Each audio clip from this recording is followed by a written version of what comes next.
Hi everyone, it's great to be here. My name's Harris, my pronouns are they, them. I'm a writer from Scotland, and it is my pleasure to read you this story today. It's called Elessa. Somewhere in the world, there was once a deep and tangled forest, filled with all manner of plants and creatures so elusive that most have never been named. Somewhere among the gnarled trees there was a winding road, buried under fallen leaves and findable only by those who knew where to look. At the end of the road lay a small town, its walls rising high above the surrounding canopy. The road emerged from the trees to pass through the town's only small gate. Within, the broad and sunny boulevards were lined with beautiful gardens and cosy homes. But most curiously, there was something powerful within those walls. Something left over from an age long ago when magic ruled the world. Those who drank the water of the town found themselves filled with some of that ancient magic. The streets were full of the sights and sounds of spells flying in every direction. Magicians conjured their familiars with great bangs and crackles, sorcerers flew overhead with whizzes and whooshes, and warlocks muttered mysterious incantations as they crafted enchantments and brewed powerful potions. In the centre of the town, among the perfectly lain flower beds buzzing with bees, were two grand marble fountains whose waters flowed all the way to the walls. The fountains were the town's most important structures, for as every child within that town knew, their waters carried magic into this world, from some place beyond our understanding. At the centre of each fountain were a dozen statues, facing outwards. With their right hands, each group held aloft a great stone basin over their heads, while the left hands pointed carved wands skywards. At the very top were two round stone windows, too high to get anything but a fraction of a glimpse of the realm of magic beyond. From one of the windows poured a cascade of sapphire blue water, while the other spewed a torrent of ruby red. The water tumbled down into the two basins before bursting from the end of the statue's wands. The spray rose into the air as high as a house and tumbled down in a glittering shower to land in the wide pools of the fountains. From there the water was carried away in many little streams to every corner of the town. Every day the park was filled with visitors. Some came to pray, some to toss coins or other small offerings into the water for good luck. Artists sketched and painted the iconic sight of the twin fountains. Still others were drawn by the mystery of the water's source and came hoping to discover something where centuries of their predecessors had not. On the day our story begins, a girl named Elessa was there on a school trip. She was standing near the back of the group of children, where she was less likely to be called on. Elessa was a quiet girl, who much preferred to stay out of the spotlight and rarely raised her hand. She had messy blue hair and played with it nervously while she listened to her teacher. "All eyes on me," called Mrs. Moon. She was dressed in a smart jacket and skirt, which were always perfectly arranged on her tall frame. Carrying her trusty clipboard, she stood between the gathered children and the fountains, her eyes scanning the class for troublemakers. "Let's have no fidgeting, please," she continued. "I'm sure you're all very excited, so keep quiet, and we'll get to the main event as quickly as we can." "Yes, Mrs. Moon," replied the class, each turning their gaze reluctantly from the fountains back to their teacher as she began to take the register. Alessa's classmates could barely contain their excitement, shuffling around on their feet and jostling each other as they tried to catch a stealthy glance at the fountains. But Elessa had butterflies in her stomach. Unlike her friends, she had her eyes fixed on the ground, and one of her hands was still wrapped in a lock of blue hair. Mrs. Moon was saying something, but Elessa couldn't concentrate. "Are you okay?" whispered Alessa's friend Kit. Kit's hair was the colour of fire. "I'm nervous," Elessa whispered back. Kit took Alessa's hand and held it tight. "Elessa, pay attention, please," called Mrs. Moon. "Here," called Elessa in a panic. "Sorry." She felt deflated, distracted, unable to concentrate on anything for long. "Now," continued Mrs. Moon, "these fountains are the source of our amazing magic, and today you're all going to get your first glimpse into them before you learn magic yourselves. Are you ready?" "Yes!" shouted everyone except for Elessa. She just felt sick with anxiety as the teacher organized the class into two groups, those with blue hair and those with red. She lifted her eyes towards the fountains. "They are beautiful," she thought. Still, though, she didn't feel the uncontrollable excitement that her classmates did. She just felt scared. "You should tell Mrs. Moon," said Kit, looking concerned. She quickly squeezed Alessa's hand before being led away with the other red-haired children. Elessa and the remaining blue-haired kids were ushered towards the blue fountain. Scared and unsure what to do, Elessa walked sheepishly up to the teacher. She was gripping a lock of hair so tight that it began to hurt. "Mrs. Moon?" asked Elessa. "I don't—" Her voice wobbled and trailed off. She was so nervous she didn't think she could say it. What if Mrs. Moon was angry? What if she laughed? Elessa looked across the way and saw Kit looking back, smiling encouragingly. "I don't want to be a blue," Elessa managed to blurt out. She kept her eyes down, too nervous to look Mrs. Moon in the face. "What do you mean? You are blue. You've always been a blue. Aren't you excited to start learning magic?" Elessa thought for a second. She did want to cast spells, but something just didn't feel right about the blue fountain. "Yes," she said sadly. "I just don't want to be blue." Come, commanded Mrs. Moon. "I'll come to the fountain with you. It's normal to be nervous at first, but once you give it a go, you'll be fine." She put a hand on Alessa's shoulder. "Blue is your colour, after all. It's not like you can be a red, is it?" She laughed. Elessa didn't laugh. It wasn't that she wanted to be red, she just didn't want to be blue. The other blues were splashing their hands in the fountain and laughing. Each of their faces showed uncontainable joy at finally being allowed to see the fountain up close. Elessa wished she felt like that. She dipped a finger into the cool blue water. It tingled on her skin, but it didn't feel right. She took a deep breath and tried her best to ignore the sad feeling in her chest. After that day, Elessa and her class started their lessons in magic. They began with simple spells, like making a pencil float in the air, creating a tiny light in their hands. The rest of the class all seemed to be making progress, except for Elessa. No matter how hard she tried, the magic just wouldn't work for her. However precisely she waved her hands, however carefully she said the incantations, the pencil always fell onto her desk, and the light always sputtered and faded in her hand. At lunchtimes, her friends talked about their connections to the fountains. They described how they felt the quiet spark of magic inside when they weren't practicing their spells. Elessa kept quiet. Her magic felt faint, and she still didn't want to be a blue. She didn't want her classmates to make fun of her, though, so she waited until she was alone with Kit, on the walk home from school one day. "I wish I knew why I'm different," she sobbed. "Is there something wrong with me?" "Of course not," said Kit. "You just need more practice." But Elessa knew that wasn't it. Her parents and her teachers had all told her the same thing. "I am practicing," she wailed, "and it doesn't feel any better. In fact, it feels worse now than it did before."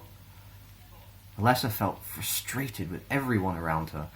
Mrs. Moon hadn't really listened, and while Kit was doing her best to help, she didn't seem to understand what Elessa was going through. That night, Alessa's dreams were unusually vivid. She was standing next to the fountains, surrounded by everyone she knew. Each person was enveloped in a fuzzy light which was connected on a wispy string to the fountains. When she looked down at her own body, however, there was no glow, no string. Panic erupted in Alessa's chest. She felt scared and alone. She ran through the streets all the way to the top of the town walls and looked out at the forest. It was calm and peaceful out there. Suddenly, Elessa saw something moving among the trees. She peered closer and realized that it was another flickering magical light.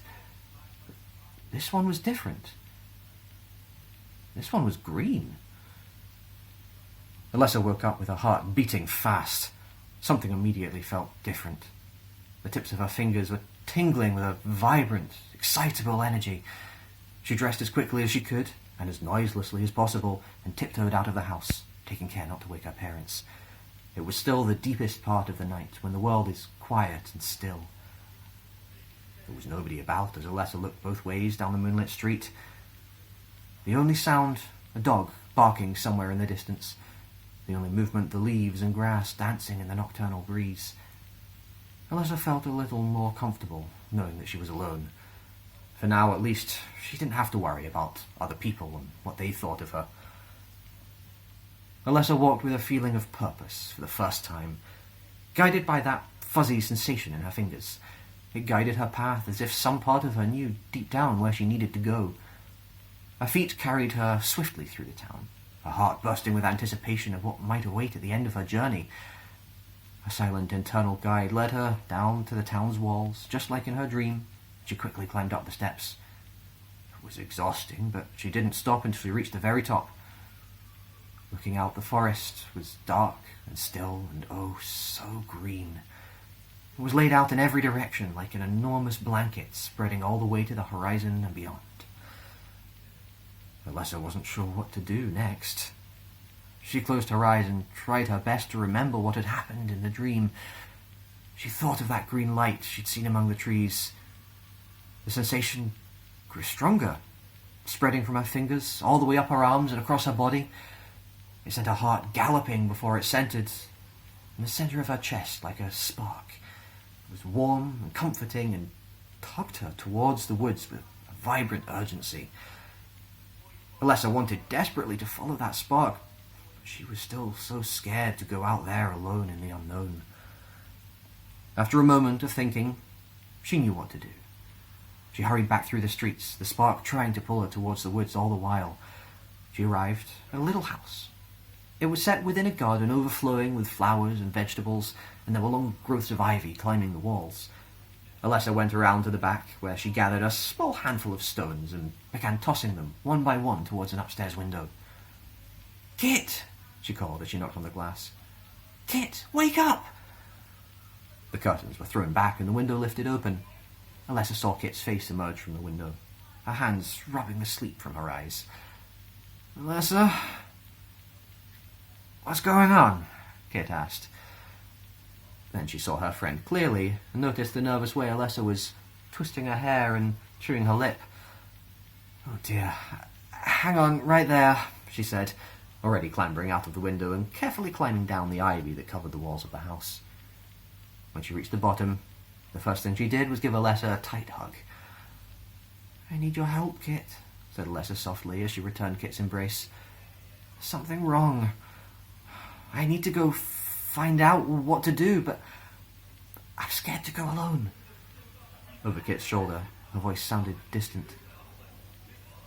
"What is it that's wrong?" asked Kit. She let go of the hug to look Elessa in the face. "Is it about the fountains?" "Yeah, I've been afraid there was something wrong with me. I've always been told I was a blue, but it never felt right. And I can't do magic because I don't want to be that colour. But I had a dream, and it showed me something else, and it feels amazing. I know there's something I'm supposed to find beyond the walls. But I'm scared, Kit. I have to go into the forest, and I don't know what's out there. I need a friend to come with me." Kit could see how much this meant to Elessa. "I'm your friend. I'll always help you however I can." "Thank you," said Elessa, and she smiled for the first time in days. "Into the forest, huh?" said Kit, beaming back. "That's a step up from breaking into the snack cupboards at school." A few minutes later, they were standing in front of the huge gate that led out of town. The tangled branches of the woods loomed in the distance. Together, they walked until they were right under the eaves of the forest. Elessa took Kit's hand. "Ready?" she asked. "Ready," Kit replied. She squeezed Alessa's hand once again. Elessa, feeling a little braver with a friend by her side, squeezed back. "Let's get going then," she smiled. They took that all-important first step into the forest. Elessa felt the butterflies in her stomach begin to swarm again, but they were settled by a fierce determination. She couldn't give up now. With her friend at her side, and the gentle but urgent pull of her spark in her chest, she took the second step, and then the third, and with each one it became easier to take the next. The woods were quiet, and the leaves and flowers glistened with the remains of a recent rain. While they walked, Elessa held tight to that little piece of bravery that she'd found. It was fighting against her growing fear of not knowing how or even if she fit in anywhere. She turned to Kit, and for a moment she was worried that her anxiety would prevent her from speaking. Clutching tight to the spark in her chest, Elessa managed to get out the first word. Her mouth felt dry. She faltered, the words she'd meant to say next already fleeing from her mind. The fear rose up again, and Elessa felt her breath quicken. Kit looked back at her friend in alarm as Elessa began to panic. "What's the matter?" she asked. Elessa tried to answer, but no words would come out. They fizzled away the moment she tried to speak them. "No, that's okay, it's okay," said Kit in what she had hoped was a reassuring tone. In truth, she was scared because she wasn't sure how best to help Elessa. Thinking as best she could, Kit decided that she needed to make Elessa calm and comfortable. "Come on, let's get you a seat." Kit put a hand around Alessa's shoulder and guided her towards a fallen log. They both sat, and Kit opened up her bag. "I've got some food in here somewhere," she said. Before she could reach inside, however, Elessa silently reached out and took Kit's hand in her own. Alessa's fingers were twitching nervously, and she was staring down at the ground. "I know you're going through a lot right now," said Kit. "It must be really difficult. And I don't think I quite understand it all, but I'd like to. And I'll help you find whatever it is you're looking for out here." Kit saw Alessa's averted eyes welling with tears. "You don't have to say anything right now, or at all if you don't want to. We can just sit here for a while." Elessa nodded and smiled once more. Kit produced some dried apricots from her bag, and the two friends sat eating in silence.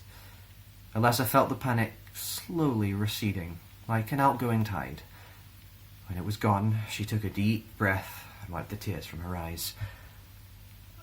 "I think I'm ready to keep walking," she said. They rose to their feet, shouldered their bags, and then continued. Elessa saw a clearing up ahead after a while. Gathered around a campfire under a bright moon, there were people of all ages, with all different hair colours. She saw blue hair and red, but also green, orange, purple, black, pale yellow, silver, white. One of these people was sending a shower of magical sparks flying into the air, whilst the others clapped and laughed. Beyond the group, on the far side of the clearing, however, Alessa's eye was caught by an ancient and crumbling stone fountain, covered in moss and snaking vines. Just like the two fountains in town, there was a column at the centre and all. At the very top of it was a shimmering window into another world from which the water flowed. The liquid shone in an ever-changing rainbow, mixing with the pale moonlight and the flickering firelight to create a breathtaking spectrum of colours. Alessa's heart was beating so loud that she was sure Kit must be able to hear it. The tug of her spark was more intense than ever. "Let's go say hello," Kit whispered to Elessa.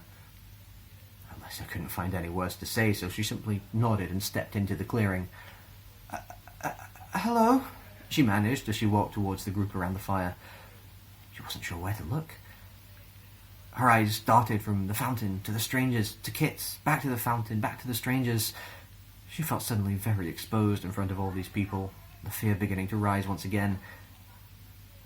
"Hi," said one of the strangers, a tall person with a kindly smile and hair that was gold at the roots, fading to purple near the tips. "Welcome. Come have a seat by the fire. You hungry? We have plenty to eat." The mention of food, Alessa's stomach growled loudly.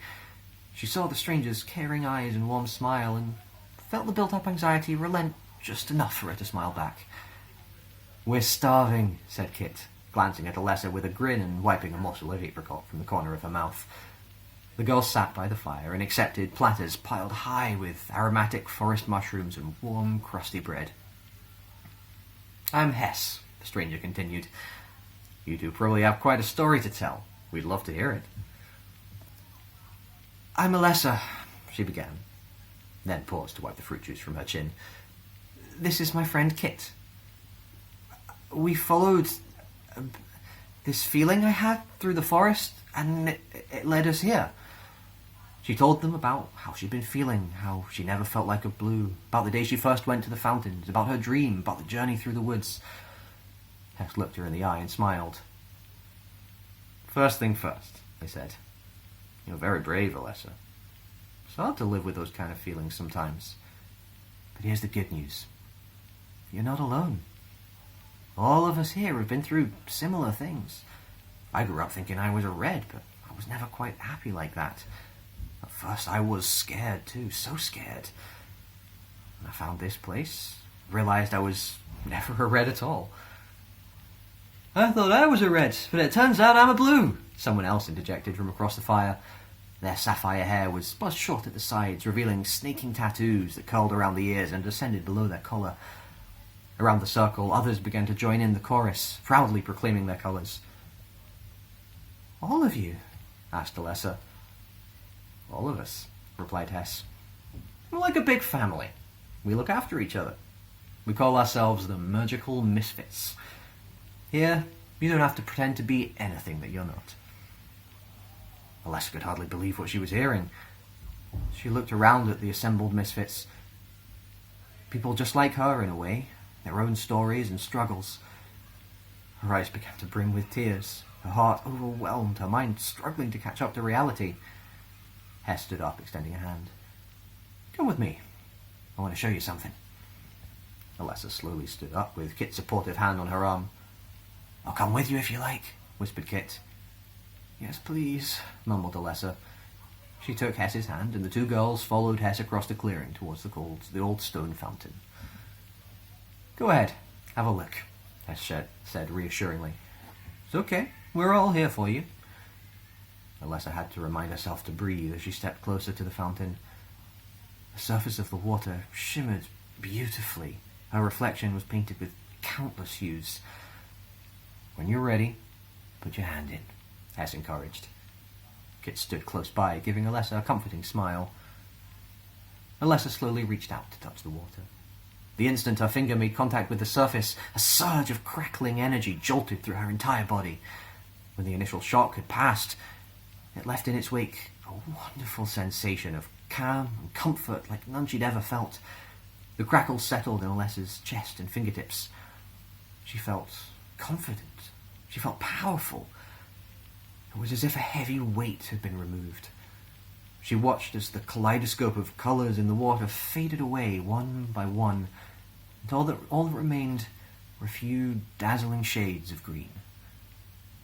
Gazing at her reflection, Elessa saw a string of energy, like the ones she'd seen in her dream, extending from the fountain and connecting with the very centre of her chest. She closed her eyes and breathed in, deeply. The world felt still for the first time. The fears, the doubts in her head were quiet, at least for this wonderful moment. So this is what magic feels like, she whispered to herself.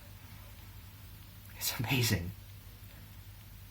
Elessa opened her eyes and turned around. Kit and Hess were standing next to her, beaming, and all the others were applauding and cheering.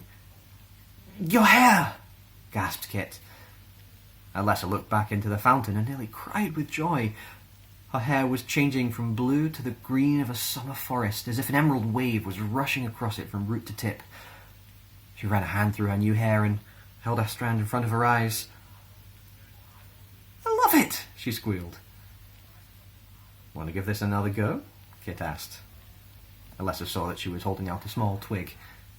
Elessa grinned and took it.